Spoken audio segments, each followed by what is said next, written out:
Ulaza ngo-2019 eThekwini zadlula nabantu abaningi, imindeni eminingi yasala dengwane.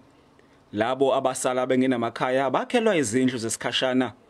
Le mindeni yaqale yagcinwa ehholo lomphakathi lapho yahlala khona isikhathi esingaphezulu konyaka. Yabe isithuthelwa endlini zesikhashana ezakhiwe ngothayela. Ayinawo gesi futhi kusetshenziswa izindlu zangasese zikawonke. Isulu zisizathenjiswa izindlu ehloniphekile ohlolweni lezindlu zomphakathi eKonopia. Sekuphele iminyaka emibili belindile. Njoba kuhluleka ukuthi sifakele ugesi eKonopia ke ngabe kuzokwakha into nje efana na kanjani singena kanjani lapho mhlawumbe zonke sifika lapho futhi ngabe khona inkinga ezinye so ngasazi ngithola ngathi kukhona nobugebengu mhlawumbe thizeni endaweni thizeni.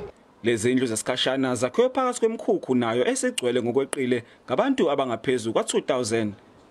Zine kuphela izindlu zangasese ezisebenzayo. Izakhamezi zithi asamethembu uhulumeni. Abantu bangabazi ukuvota. Bangabaza ngoba nami ngomunye impela hayi. Ongabaza ngoba ngempela ukuvota ukuthi sibone ukuthi kufana nokuthi sithela amanzi emhlanje wetata ngoba sizakala ngalutho. Umnyango wezezindlu esifundazweni uthi bangama71 olindela abaseThekwini. Uthi uphezulu kohlelo lokubaqeda. Fanele ngabe sayekelela umasipala wagcina olindela bebabangaka ingakho umnyango manje singenelela entweni yolindela indlela nomasipala oyi-approacha ngayo ukuthi kahle kufanele ngabe siyithola sikulesimo. Izakhamuzi sikiwo okhethweni lesibili manje zihlezi osizini. Bongani Gema indaba ze-SABC eThekwini.